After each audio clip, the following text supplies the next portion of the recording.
1, 2, 3, 4 errori da non commettere quando inizi a suonare il sax o il clarinetto. Un mio nuovo allievo l'altro giorno mi ha scritto questo messaggio. Ciao Emanuela, mi sono reso conto che da autodidatta, prima di conoscere e iniziare a studiare con te, ho perso un intero anno senza produrre risultati decenti. In più mi hanno venduto un sax stonato che non funzionava e adesso per riprendere devo ricominciare tutto da capo.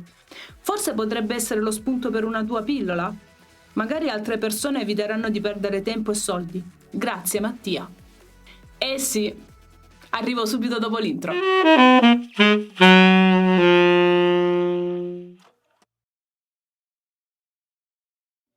Quando decidi di iniziare a studiare il sax o il clarinetto, l'adrenalina è a 1000, fai un sacco di programmi e di buoni propositi per iniziare.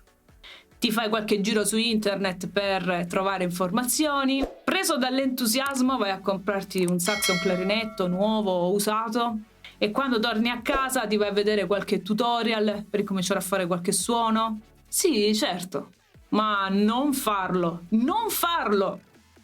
Ecco 4 cose che è meglio che tu non faccia mai nel tuo interesse. Errore numero 1. Prima compro lo strumento e poi forse mi trovo anche un insegnante. Errore gravissimo, perché non sei un esperto e quindi sei soggetto a un sacco di errori e un sacco di fregature quando vai a prendere gli strumenti.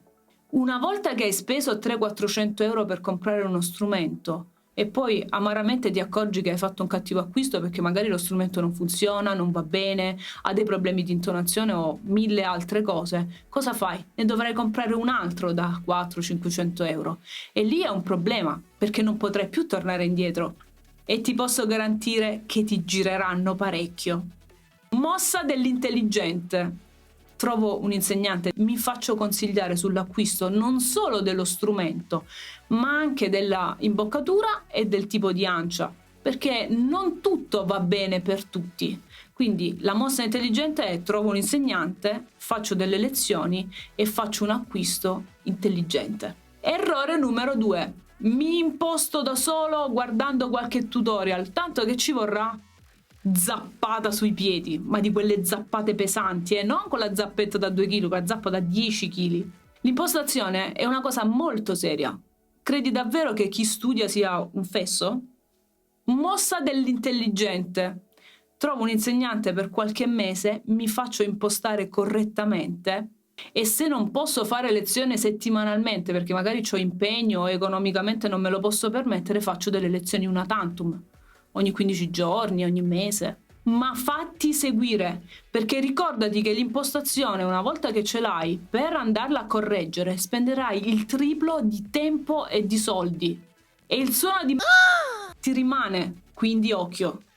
Errore numero 3. L'amico mio è un autodidatta e suona da tanti anni. Quasi quasi vado a lezione da lui. Ti faccio un esempio parallelo per quello che riguarda la salute, ma può riguardare qualsiasi altro campo. Se tu devi andare a fare un intervento chirurgico, da chi vai? Dal miglior chirurgo che c'è o dall'appassionato di chirurgia che magari ha fatto pratica sull'allegro chirurgo? Te lo ricordi l'allegro chirurgo? Questo potrebbe valere anche per esempio per un'autovettura.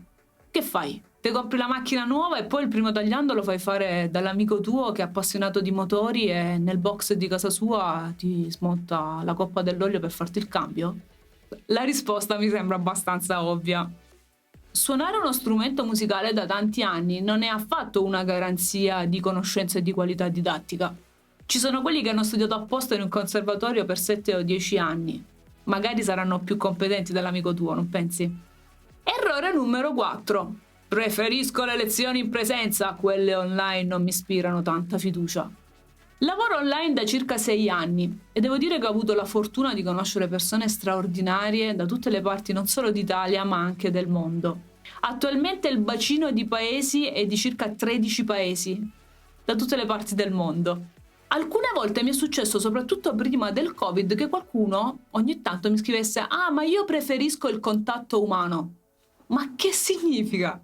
Le lezioni sono fatte da una persona, io, ad un'altra persona che sei tu.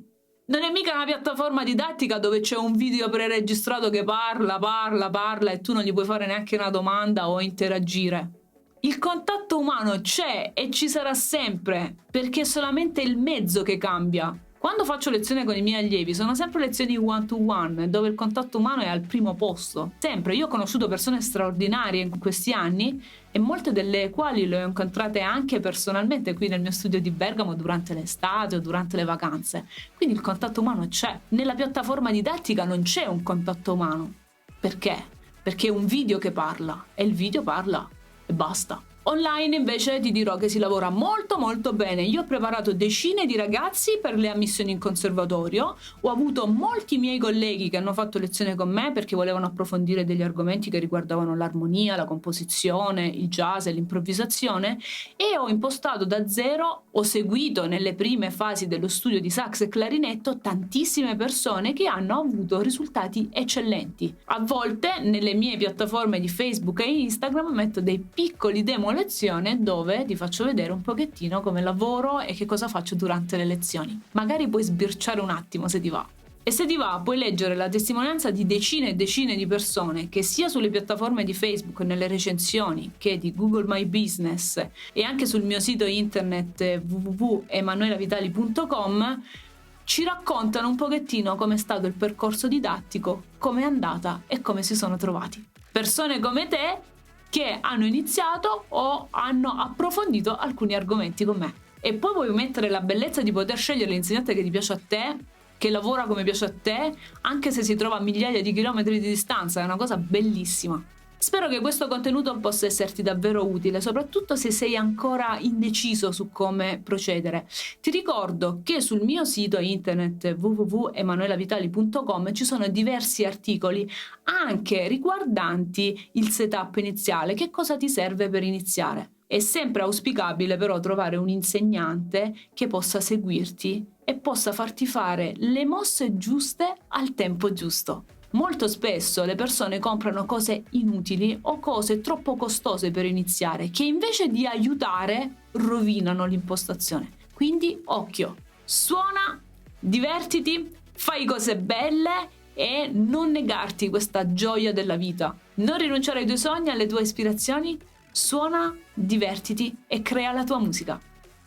Io ti saluto e ti do appuntamento alla prossima. Ciao ciao!